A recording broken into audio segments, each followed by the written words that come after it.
Amazing Uttarakhand में आपका बहुत बहुत स्वागत है। पिछले अध्याय में हमने ज्ञानचंद, जगतचंद और देवीचंद का अध्ययन किया था।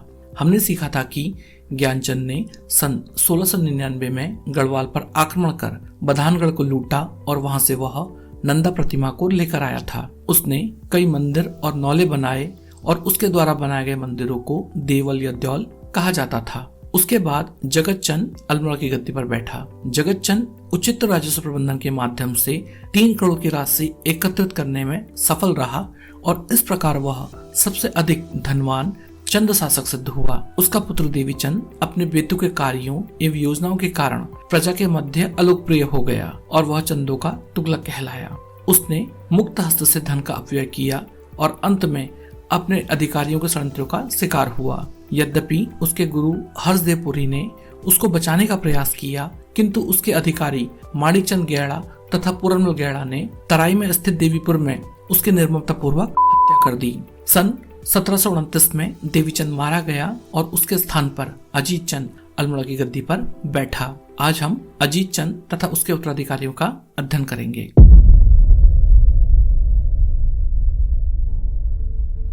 देवीचंद की मृत्यु के पश्चात गैड़ा पिता पुत्र स्वयं राजा बनना चाहते थे, किंतु पंचों ने उनके नाम का समर्थन नहीं किया। इसलिए चंद परिवार के एक भांजे अजीत सिंह को कटेहर अर्थात वर्तमान रोहिलखंड के पीपली से लाया गया और उसे अजीत चंद के नाम से अल्मोड़ा की गद्दी पर बैठाया गया। अजीत चंद के काल में शासन की वास्तविक शक्तियां माणिकचंद गैड़ा और पूरनमल गैड़ा के हाथों में ही रही और उन्होंने अत्यंत अत्याचारपूर्ण शासन करना जारी रखा। उत्तराखंड के इतिहास में इस अत्याचारपूर्ण शासन को गैड़ागर्दी कहा जाता है। श्री बद्रीदत्त पांडे लिखते हैं कि माणिकचंद गैड़ा व पूरनमल गैड़ा के आदेशानुसार उन ब्राह्मणों को पकड़कर लाया गया जिन्हें राजा देवीचंद ने दान दक्षिणा तथा गांव जागीर में दिए थे। उन सभी जागीरों की सनदें वापस ले ली गई और इसके बाद उन पर बहुत अत्याचार किए गए।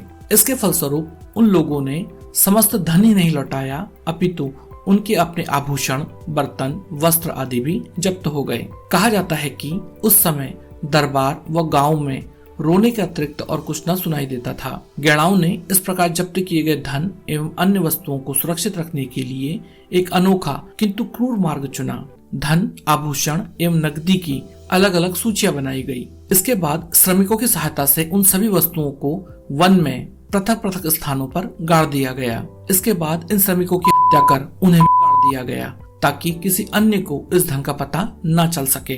दूसरी ओर पूरनमल का साहस इतना बढ़ गया था कि उसने रणनिवास को ही दूषित करना आरंभ कर दिया था, जिस कारण अजीत चंद की रानी गर्भवती हो गई थी। वो यहीं पर नहीं रुका। पूरनमल राजा को पुत्र रत्न की बधाई देने भी चला गया। राजा को उसके इन निम्न कार्यों का ज्ञान था, इसलिए उसने पूरनमल के घृणित कार्यों का विरोध किया। इस पर क्रोधित होकर पूरनमल गैड़ा ने निर्ममता पूर्वक राजा की हत्या कर दी और यह अफवाह फैला दी कि राजा लकवे की बीमारी से मर गया है। अजीत चंद की मृत्यु के पश्चात पंचों के निर्णय अनुसार चंद अधिकारियों ने पूर्व भागे हुए चंद राजकुमारों की खोज आरंभ की और उन्हें डोटी के वन में पूर्व शासक उद्योगचंद का एक कुंवर कल्याण सिंह मिला, जो एक वन में गड्ढा खोदकर कंदमूल खोज रहा था। वह कल्याण चंद के नाम से अल्मोड़ा की गद्दी पर बैठाया गया। कल्याण चंद को पूर्व की गतिविधियों का ज्ञान था, इसलिए उसने सबसे पहला गैड़ा षड्यंत्रकारियों को मृत्युदंड दिया। अकस्मात राजसत्ता प्राप्त होने पर कुछ समय पश्चात ही कल्याण चंद स्वयं स्वार्थी हो गया। कोई अन्य चंद राजकुमार गद्दी पर न बैठे, इसलिए कल्याण चंद ने चंद वंशजों को भी मारने का आदेश दे दिया। कल्याण चंद ने कई लोगों की आंखें भी निकाल दी थी। श्री एटकिंसन के अनुसार 7 घड़े तथा श्री रुद्रदत्त पंत के अनुसार 7 कड़ाई भर आंखें निकाली गई।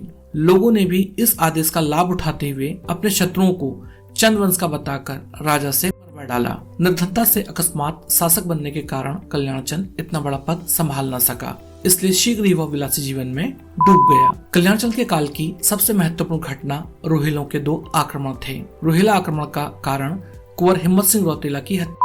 हुआ यह था कि एक चंद कुंवर हिम्मत सिंह रौतेला काशीपुर रहता था। वह अल्मोड़ा की गद्दी प्राप्त करने का प्रयास कर रहा था। इस बात का पता चलने पर राजा कल्याण चंद ने उसे मारने हेतु सेना भेजी। हिम्मत सिंह पराजित हुआ और वह रोहिला नवाब अली मोहम्मद खां की शरण में चला गया। कल्याण चंद के आदेशानुसार भाबर के एक हैडिया चौकीदार ने चुपके से जाकर बदायूं में हिम्मत सिंह रौतेला की हत्या कर दी। इस घटना से अली मोहम्मद खां अत्यंत क्रुद्ध हुआ क्योंकि उसकी शरण में आए हुए कुंवर को इस प्रकार मार दिया गया था। उसने कुमाऊं पर आक्रमण का निर्णय किया। वास्तव में रोहिला सरदार अली मोहम्मद खां इस पहाड़ी क्षेत्र पर अधिकार करना चाहता था। इसके अतिरिक्त वह यहाँ इस्लाम का प्रचार करना तथा यहाँ की समृद्धि को लूटना चाहता था। हिम्मत सिंह रौतेला की हत्या ने उसे यह अवसर दे दिया था। अली मोहम्मद ने सन 1743-44 में अपने 3 सरदार हाफिज रहमत खां, पैदा खां तथा बख्शी खां को 10,000 सैनिकों की सेना के साथ आक्रमण करने भेजा। राजा के मुख्य सेनापति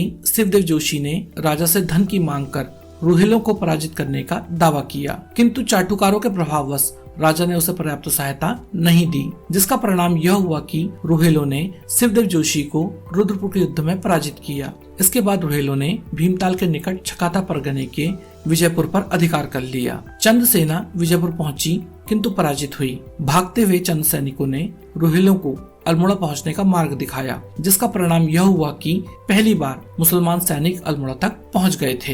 राजा कल्याण चंद युद्ध किए बिना ही गढ़वाल में लोहावा के निकट गैरमंडा में जाकर छिप गया। रोहिलों द्वारा बड़ी संख्या में काफिरों की हत्या की गई, मंदिर पवित्र मूर्तियों को तोड़ा गया तथा गाय कटवाकर उन्हें अपवित्र किया गया, मूर्तियों को गलाया गया, नगरों को नष्ट किया गया, सैकड़ों लोगों को दास बनाकर बेच दिया गया और या उन्हें इस्लाम ग्रहण करने हेतु बाध्य किया गया। लोगों ने अपने प्राणों की रक्षा हेतु वनों में शरण ली या उन्होंने बड़ी संख्या में इस्लाम ग्रहण कर लिया। रोहिलों ने सभी सरकारी भवन और दस्तावेज जला डाले, जिस कारण चंदों के शासन की जानकारी का मिलना कठिन हो गया। कल्याण चंद ने पवार शासक प्रदीप शाह से सहायता मांगी। गढ़ राज्य में शरण लिए हुए कल्याण चंद तथा पवार शासक प्रदीप शाह ने मिलकर रोहिलों पर आक्रमण किया, किंतु बरौरा के युद्ध में वे पराजित हुए। यह प्रथम अवसर था जब रोहिलों के विरुद्ध पवार तथा चंद सेनाओं ने मिलकर युद्ध लड़ा था। अंत में दोनों पक्षों के मध्य एक संधि हो गई थी, जिसके अंतर्गत चंद शासक ने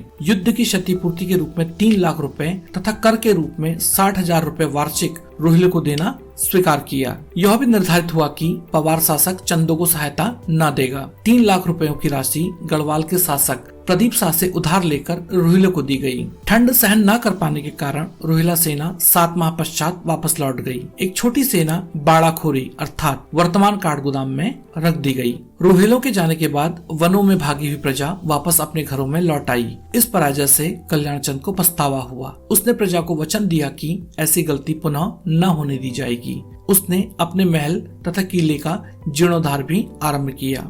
यद्यपि इस अभियान में रोहिलों को बहुत धनराशि प्राप्त हुई थी, किंतु फिर भी नवाब अली मोहम्मद खां इस संधि से प्रसन्न नहीं था, क्योंकि वह इस क्षेत्र को अपने राज्य में पूर्ण रूप से मिलाना चाहता था। इसलिए उसने सन 1745 में एक सेना नजीवर खां के नेतृत्व में पुनः आक्रमण हेतु भेजी। शिवदेव जोशी को इस बार समय पर धन दे दिया गया। बाड़ाखोरी में दोनों सेनाएं आमने सामने थी, किंतु इस बार रोहिले पराजित हुए और भाग खड़े हुए। श्री बद्रीदत्त पांडे लिखते हैं कि जब नवाब ने हार का कारण पूछा तो सैनिकों ने कहा कि वे 3 हाथ के आदमी 4 हाथ के तलवारों से लड़ते हैं।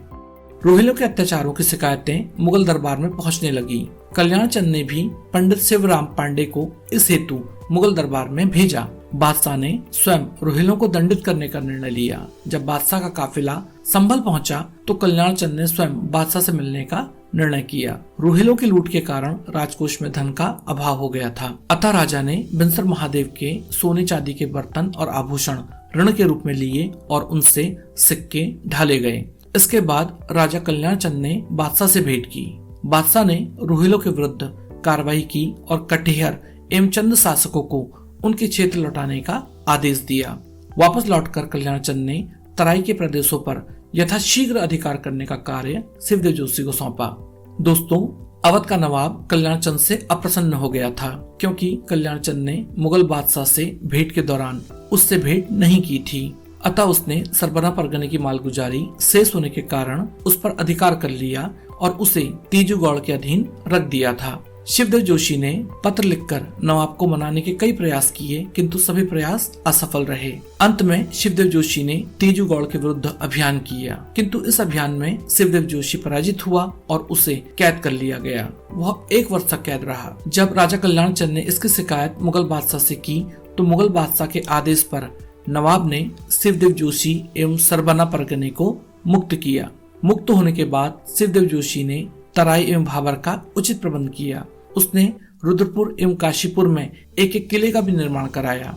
चंद राजा ने शिवदेव जोशी को पुरस्कृत किया और उसे काशीपुर एवं रुद्रपुर की जमींदारी भी दी। राजा कल्याणचंद के काल में मराठों के छत्रपति साहू ने शिवराम पंडित के माध्यम से एक पत्र भेजा जिसमें मुगलों के विरुद्ध मराठों का साथ देने का आग्रह किया, किंतु कल्याणचंद ने इस आग्रह को अस्वीकार करते हुए कहा कि चंदों एवं मुगलों के संबंध आरंभ से ही मधुर रहे हैं, इसलिए मराठों का साथ नहीं दे सकते हैं। राजा कल्याणचंद ने एक विलासी जीवन जिया था, किंतु जीवन के अंतिम समय में उसने बड़ी संख्या में मंदिरों को गांव गूठ में चढ़ाए थे। राजा कल्याणचंद के काल में तल्ला महल के उत्तर में चौमहला भवन का निर्माण तथा बिनसर महादेव एवं अंबिका देवी मंदिरों का निर्माण भी किया गया था। यह राजा ग्रीष्म ऋतु अपने प्रिय स्थान बिनसर में ही व्यतीत करता था। जीवन के अंतिम दिनों में कल्याणचंद की आंखों में कुछ बीमारी हो गई थी और उसकी आंखें बाहर की ओर लटक गई थी। कल्याणचंद का मानना था कि उसने कई चंद राजकुमारों तथा राज परिवार के सदस्यों की हत्या की थी, इसलिए ईश्वर ने उसे यह दंड दिया है। अपने अंतिम काल में कल्याणचंद को अपने द्वारा किए गए इन कार्यों पर बहुत पश्चाताप हुआ। कल्याणचंद को भय था कि कहीं उसके बाद उसका अल्पायु पुत्र दरबारी षड्यंत्रों का शिकार न हो जाए। उसके अत्याचारों के कारण बहुत से लोग उसके शत्रु भी बन चुके थे, इसलिए एक दिन उसने शिवदेव जोशी को अपना पुत्र कुंवर दीपचंद सौंपते हुए कहा कि या तो वह संपूर्ण राज्य हड़प ले या फिर कुंवर दीपचंद को शासक बनाकर और उसके प्रति निष्ठावान बनकर सदैव उसकी रक्षा करे। शिवदेव जोशी ने राजा को वचन दिया कि वह सदैव दीपचंद तथा चंद राज्य के प्रति निष्ठावान रहेगा। सन 1739 में कल्याणचंद की मृत्यु हो गई और उसके बाद दीपचंद अल्मोड़ा की गद्दी पर बैठा।